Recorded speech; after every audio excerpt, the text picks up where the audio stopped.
It takes roughly about 10 seconds to form a strong first impression of someone. Now, we all know that sometimes our first impressions are accurate and sometimes they are inaccurate. But usually, whatever our first impression is, we stick with it no matter what. And it usually takes some time for us to get to know someone to switch our idea of who they are even after we've formed this really strong first impression. Well, it turns out this is something that we all share. Our perception is constantly at work. And because it's constantly at work, it influences our communication, and our communication influences our perception. So today, I'm going to talk about how perception is really a process, and how there are different influences that shape our perception as we form opinions of others, as well as some ways that we can improve our perception of those others. And then lastly, we'll talk about some ways to be a responsible perceiver, especially in our interpersonal communication. So let's get started. It's important to know that perception can be broken down into 3 steps: selection of available data, organization of data into a usable form, and interpretation, adding meaning. Now, what does that mean? Selection of available data means that one of our 5 senses picks up that material. Either we smell a new smell, or we hear a strange sound, or we see something new that we've never seen before. Again, one of our 5 senses picks up that new stimuli, that available data. Then our brain starts to organize.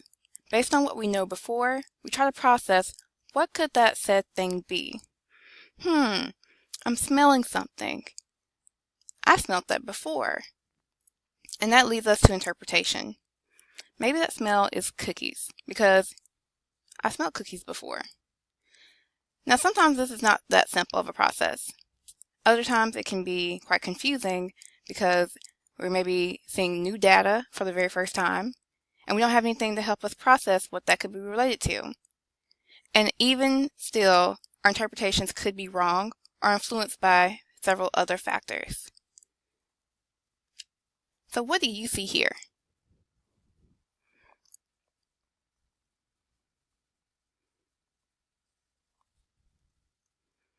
For some of you, probably the first thing that you saw was a person with their back towards us. This is their head, their arms, their torso, their legs, and their feet. And they're looking into some type of cave or hollow darkened space. And maybe it looks as though they're wearing a huge jacket with some mittens. Or maybe you notice the face. Here's a closed eye, a nose, their mouth, a very strong jawline here, their ear, their neck, and some hair. These are one of those visual illusions, those optical illusions. But you can see even very quickly how your perception made you see one thing and then the next. Or if you're in those silly cases where maybe you only saw one thing, don't feel bad. That happens too. Now again, I mentioned that selection is noticing available data. Now there are different reasons why we pick up on certain pieces of data as opposed to others. One of the reasons could be salience. Now salience refers to how noticeable or significant it is. On a cold winter day where everything is dark and dreary, when someone wears a very bright yellow or very bright green or some very bright color, I tend to notice that color on that particular person more than anything else in the space because it is just so noticeable and significant for me. Usually because I don't like the dreariness of winter. Now there could be other reasons why something would be salient for you, but it's usually based on something that you've experienced in your past or some need that you're feeling in your current present. Things can be visually or audibly stimulating. I know when I hear a song and I've never heard that song before, I may pay attention to it because I'm like, oh, that's a really cool song. That's really exciting. Again, my brain could tune out that song. I've definitely been times where I've been reading or writing something and have tuned out music. But if something is stimulating me in a visual or even audible way, I'm probably going to notice it. Sometimes we also notice something based on our goals, our expectations. Maybe it meets our goals, our expectations, or it fails to meet our goals and expectations. I know there's one moment where I was walking on campus and I saw a bear. And I knew there was no way I could see a bear, but I saw a bear, and it shocked me. No one else saw it, just me. And I felt very strange.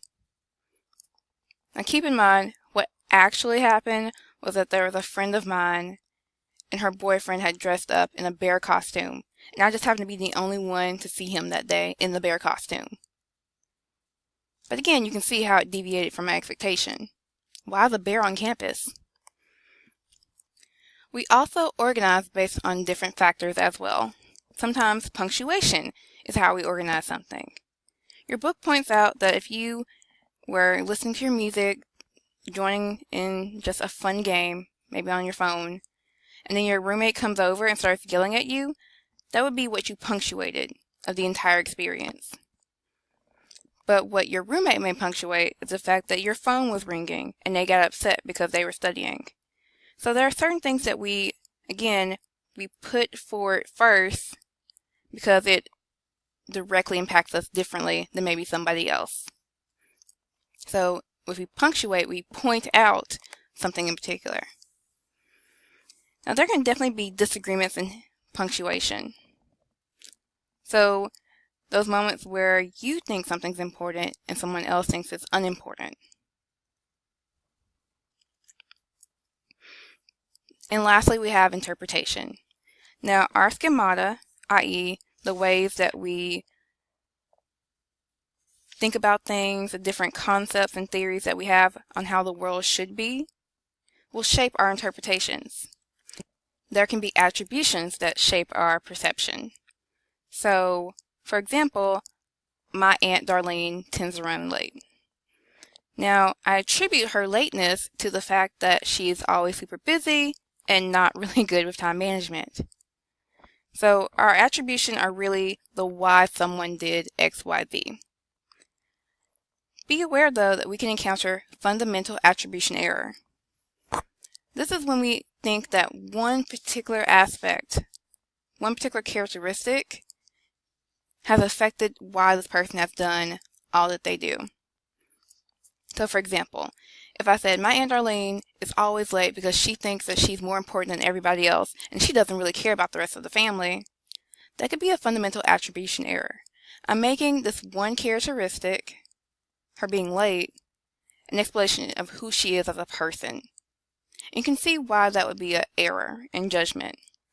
Typically, it's when we assume that there's no way that external forces could be shaping the reason that this person internally is just either super amazing or super horrible. Another aspect that we have is the actor-observer effect. Now with this error, we tend to blame the circumstances for why we're behaving the way we're behaving. Because you said something hurtful, the external here, I said something hurtful. So it's not really my fault, it was the external circumstances that shaped my behavior. Or, I don't always run late, it's just that traffic's so heavy. But you know you tend to always run late even when traffic isn't heavy. Another aspect we have to consider is the self-serving bias. Usually, when things are going well, we attribute it to the fact that we're so amazing, that there's something internally about us shaping this experience. So, it's a way of protecting our own egos. So I'm going to pause this conversation here. So remember that perception is a 3-step process. It is selection, where we notice some available data, organization, where we start processing what that data means based on our worldview and our own experiences, and interpretations, where we give reasons why that particular thing or person acted the way they acted.